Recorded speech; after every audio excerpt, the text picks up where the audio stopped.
as we get into the next topic, this is one for me that is a segue. As we was talking about Philadelphia artists, we got a Philly fighter in Jaron Boots Ennis. I think he's finally arrived. I think we can finally say Jaron is here. The likes of Errol, Spence, Ugas, Porter, Crawford need to pay attention. They've been put on notice, and we're gonna throw Vargas, of course, in that mix as well. He called out none other than Errol Spence Jr. Mm-hmm. Is Boots Ennis ready? Is he the truth at 147? Go ahead, JD. Hey, I'm gonna say like I said the other night, man. Boots is the truth at 147, 154, and maybe even 160. Because with this dude standing at 5'10", with the body type that he has, I believe that similar to Errol Spence in a lot of ways, where people assume he's definitely going up at some point because he's just naturally bigger. I think the same can be said for a young Jaron Boots Ennis. I do think he has arrived, but here's what I think is going to happen. I still think there's a plethora of other welterweight names out there that he can get in the ring before he gets to a Bud Crawford or Errol Spence or probably even a Thurman. And here's why I say I think it'll be a while before he lands one of those big fish. It's simply because at this point with Boots Ennis, he doesn't have much of a mainstream following, right? He doesn't have a true following that's going to attract any real pay-per-view numbers for any of these fighters. You know, if you talking about Errol Spence, who's trying to position himself as a pay-per-view fighter, I think he's fought maybe 3 times now on pay-per-view. So he's kind of trying to solidify himself as a pay-per-view fighter. You have a Bud Crawford, who not as popular, but he's definitely still more popular than a Boots Ennis, because Bud's been around much longer and he's been at the top much longer, even though he's not the most popular fighter. But I don't see any of those fighters taking on an elite level young bull like Ennis when he really doesn't provide much monetary value right now.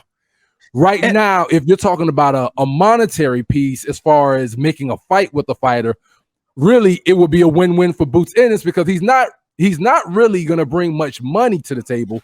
But then also he could beat you, and then now he rides the wave off of the credibility of your name if you're a Spence, if you're a Thurman, or if you're a Bud. So I agree with you, J-Box. I think he's arrived, but I don't see a fight with one of those top ones happening just yet until he picks off a few more of those lower welterweight fighters. Let me piggyback off that. It just brought a thought to my head, and that would be pretty much status quo for the welterweight division, right? Right.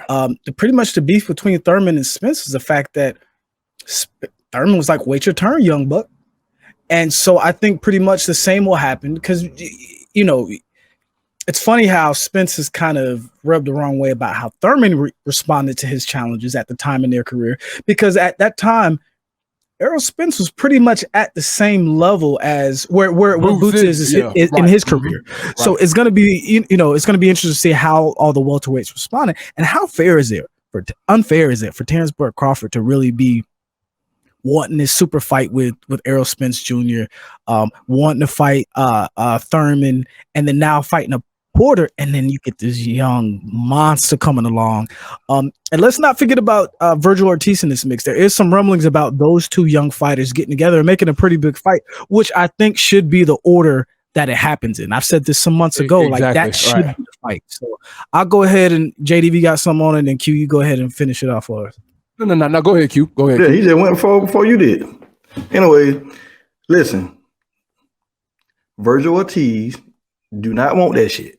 The people around Virgil Ortiz don't want that shit. I hope, prove me wrong, Virgil Ortiz in camp. Prove me wrong. That will be the order I think it should go. Because listen, nobody else don't want that shit.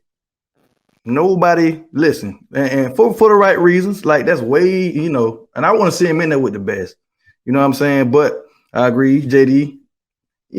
On the business side, they want him to, get more clout, get his clout up as far as fighting more recognized fighters or whatever. Because I think he gonna blast whoever they put in front of him, and he's really not doing himself no favors by doing that because he looked too good.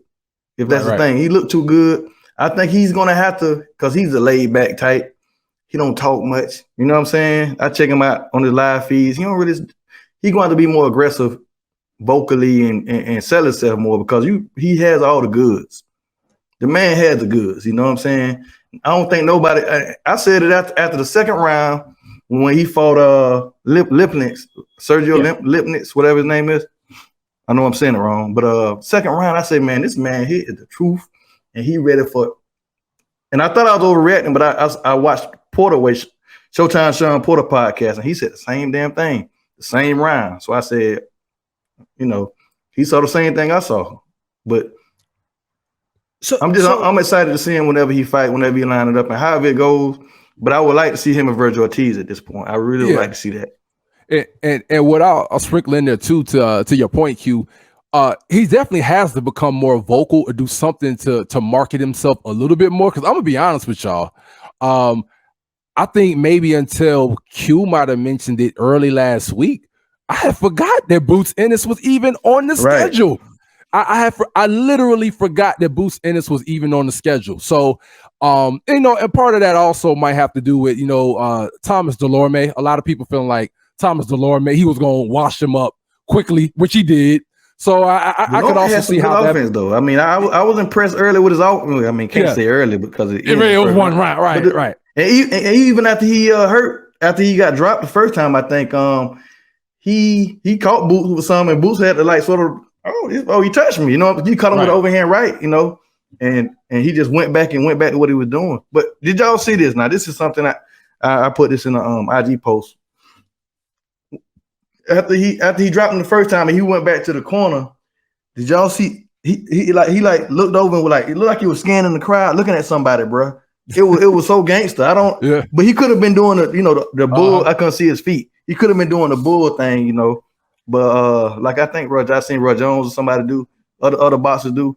But while he was doing it, he ducked low with his shoulders and was looking in the crowd. It was a little bit of showmanship.